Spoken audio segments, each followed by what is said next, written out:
Good, happy Friday evening. I'm Riley King, and welcome to the Riley King Newscast, right here on the Riley King Network. We have a lot of news to get to this Friday evening, so let's begin. First up, let's begin with your COVID-19 updates. COVID-19 in New Hampshire, important information and latest data. Let's take a look at that right now.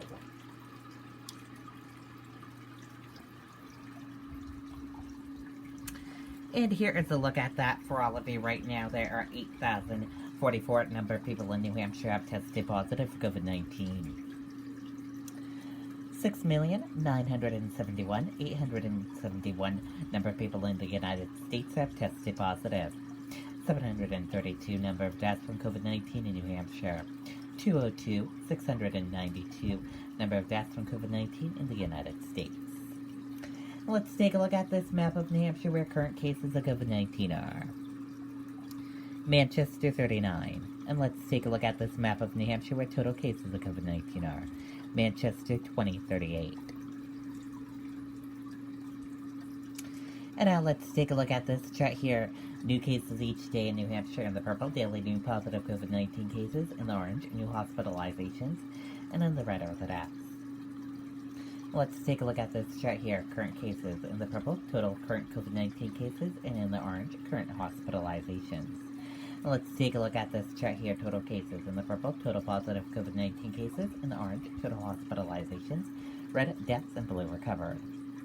Let's take a look at this chart here. Age group of cases, female and male of cases, and risk information. Let's take a look at this chart here. Infections, hospitalizations, and deaths. And let's take a look at this chart here. Deaths, percent of New Hampshire population, race/ethnicity of cases, and hospitalizations. And a reminder, your common symptoms: fever, lack of smell, cough, difficult breathing, chills, nausea, vomiting, and diarrhea. How it spreads, and prevention tips. And be sure to stay with the Riley King Network for the latest of your COVID-19 information. Jaffrey Mann, woman plead not guilty in connection with killing of Keene Man. Both are detained without bail. Let's take a listen to that video from WMUR News 9, Ray Brewer.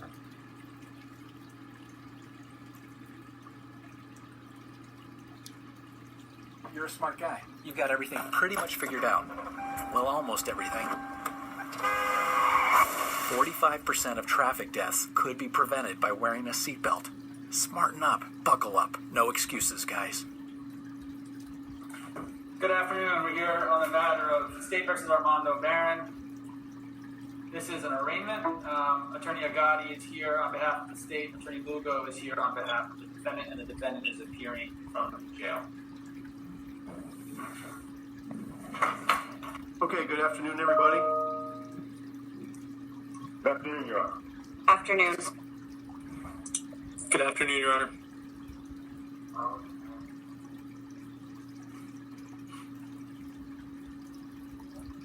Okay, Mr. Barron, can you see and hear me okay from the jail? Yes, Your Honor. Okay. Okay, and that is some video from that court hearing today. A Jaffrey man and woman pleaded not guilty Friday to charges in connection with the killing of a missing Keene man.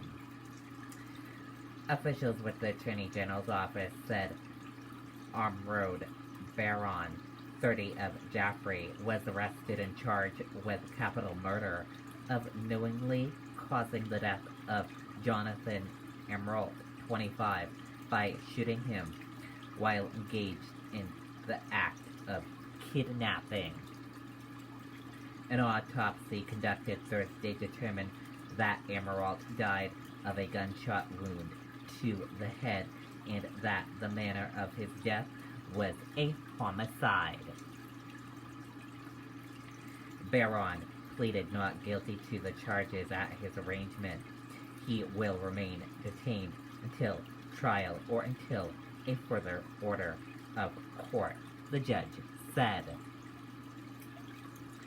The judge said that a dispositional conference in the case will take place in 45 to 60 days or longer, given the nature of the cause. According to police affidavit accusing Armrod Baron of assaulting his wife, Baron used his wife's cell phone to lure Emerald to in a wayside park in Ringe. The affidavit states that Emerald and Brittany Baron, 31, worked at Teleflex Medical in Jaffrey. Brittany Baron would later tell investigators that on Saturday, September 18th, Emerald Baron went through her cell phone and discovered she was having an external affair with Jonathan, according to the affidavit. The affidavit states that after discovering the affair, Emerald Baron allegedly assaulted his wife by punching her several times and strangling her.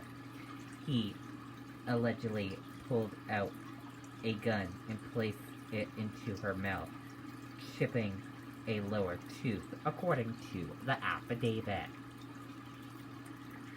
Later Saturday night, the Barons drove to Antion Wayside Park, investigators said. Emerald Baron is accused of violently assaulting Emerald when they met him at the park.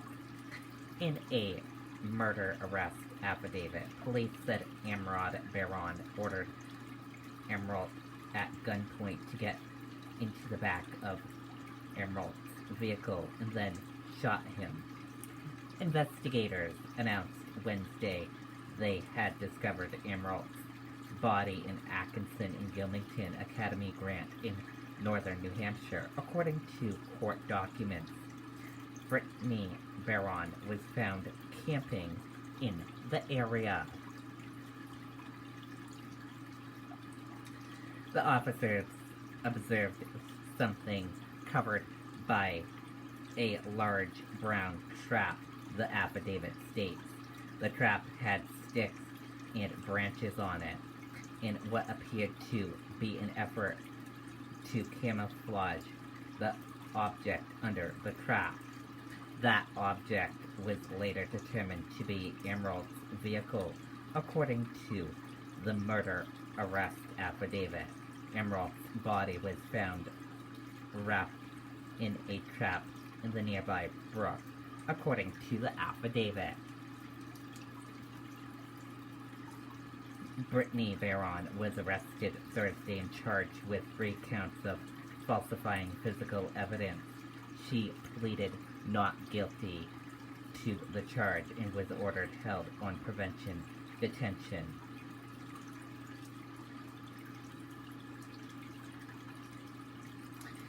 Governor bans kindling of fires, smoking in or near woodlands. Ban put in place during drought, which is considered extreme in parts of the state. Let's take a listen to that video from WMUR News 9.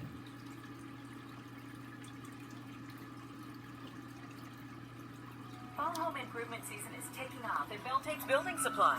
From building materials to tools, paints, and everything else you need, we'll make fall home improvements a breeze. Shop online at beltates.com. Visit one of our 9 locations or place your order via phone or email.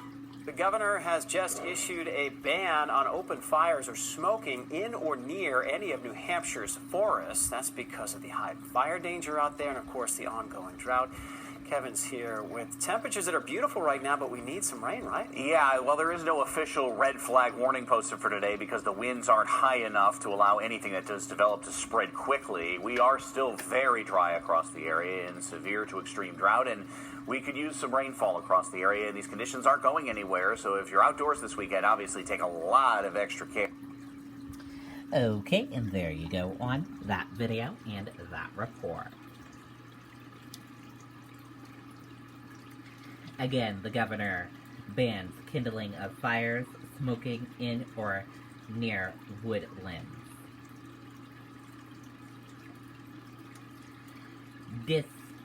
Disabled baby cow takes first step thanks to custom wheelchair built by New Hampshire company.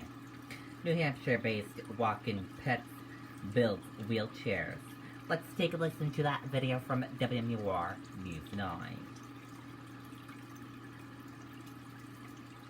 Hey, Paul here, owner of Century Roofing. I personally wish to thank the thousands of our customers for supporting our team. At Century, our team continues. Well, check this out. A baby cow named Ruby Sue is sporting her new wheels custom made by New Hampshire company Walk-In Pets.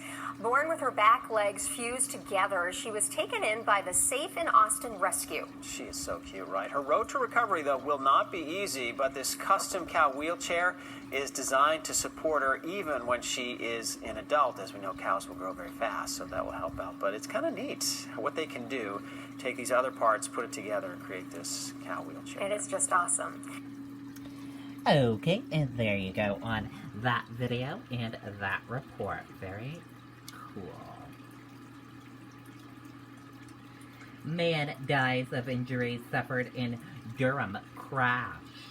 Victim identified as Lee Mann. Let's take a listen to that video from WMUR News 9.